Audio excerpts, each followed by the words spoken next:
洪长青并不知道叶晨要送什么礼物给大家，不过按他所想，既然400多人每个人都有份，那估计大概率是钱能买到的东西。对洪长青来说，他也并不缺钱，但凡是钱能买到的东西，他也不是非常感兴趣。不过既然叶晨说了，他自然也要捧捧场，于是便非常感激地说道：叶大师日理万机，还惦念着我们，实在是令属下受宠若惊，属下替大家谢谢叶大师了。叶晨微笑道：洪天师不必如此客气。洪长青恭敬说道：叶大师要是没别的吩咐，属下就先去叫伊藤小姐过来。好。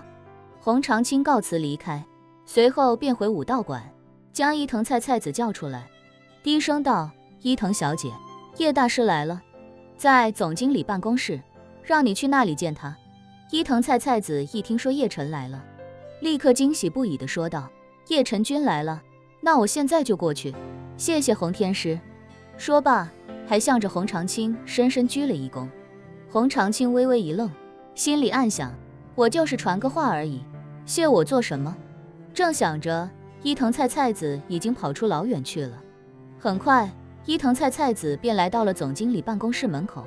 还没等他敲门，叶晨便在里面开口道：进来吧，菜子。伊藤菜子小心地将门推开，先是露出个脑袋，看着叶晨甜甜一笑，随后才进了办公室，随后用后背将门关上，满脸开心地问叶晨：叶晨君，你什么时候回来的？叶晨微笑道：今天刚回来。说罢，他看着伊藤菜子，整个人顿时怔住，惊呼道：菜子，你体内怎么有灵气？伊藤菜子有些激动又有些羞涩地问叶晨：叶晨君看出来了？叶晨重重点头，随即问他：你悟到了？伊藤菜子莞尔一笑，点头道：我是觉得整个人状态有了很大的变化，感官都比以往强出许多，也能做到感知周边事物，应该算是悟到了吧。叶晨心情激动，大喜过望，做梦也没想到自己身边竟然还有人能够悟到，这让他有了一种类似被迫在黑暗中独行的人，忽然遇到志同道合的朋友一起作伴，携手走下去的感觉。兴奋不已的他下意识地拉住菜子的手，将一丝灵气渡入体内，立刻便确定了伊藤菜子的识海已经有了灵气的存在，确定是已经真正悟到与自己一样，成了能够掌控灵气的人。他忍不住问：菜子，你到底是怎么做到的？伊藤菜子如实说道：机缘巧合，听闻一位高僧法师来金陵讲法，还能给人开光加持护身符，我就去栖霞寺拜见，结果他非说我有慧根，要让我开悟后跟他一样研究佛法。我说我对研究佛法没兴趣，可他却把开悟的方法告诉了我，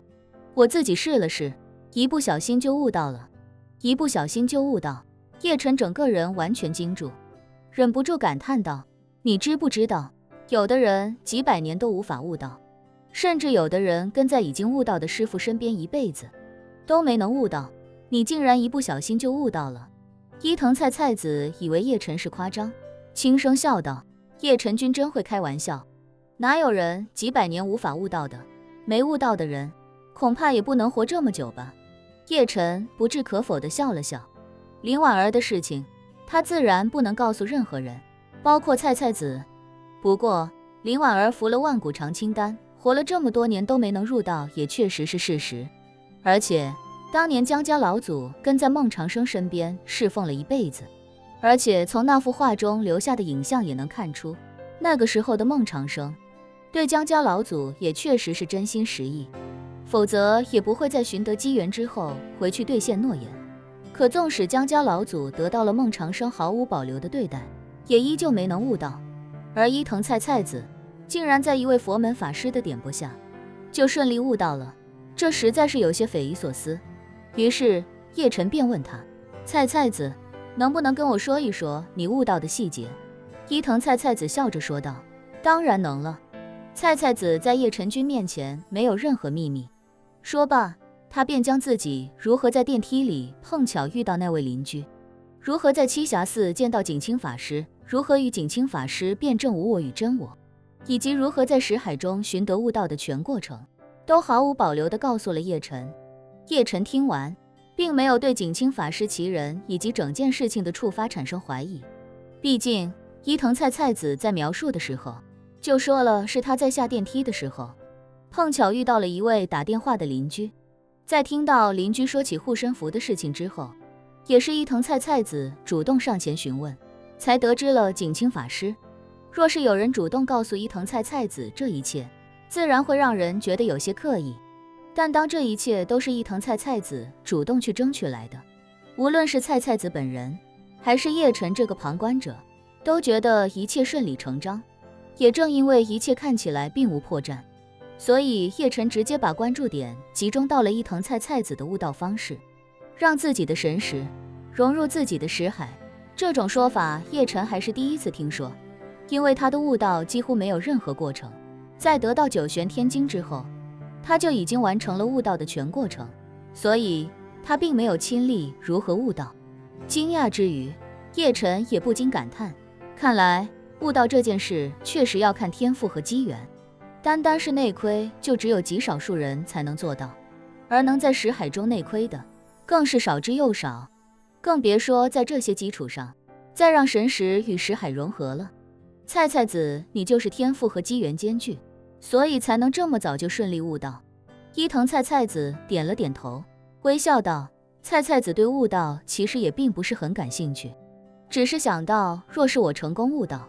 将来陪伴叶晨君的时间和机会就更多一些，所以才觉得动力满满。叶晨心中感动，却也忍不住感叹道，可惜的是，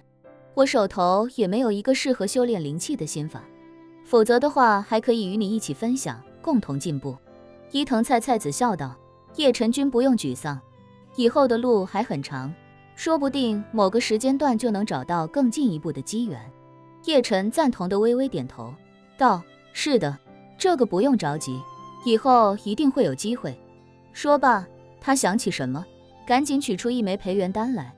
递给菜子道，菜子，你现在虽然已经悟道，但手头没有心法，身边也没有自然存在的灵气，想提升自己的实力很困难，就算是想增加自己体内的灵气都很难。这颗丹药是专门用作补充灵气的，你先服下试试看。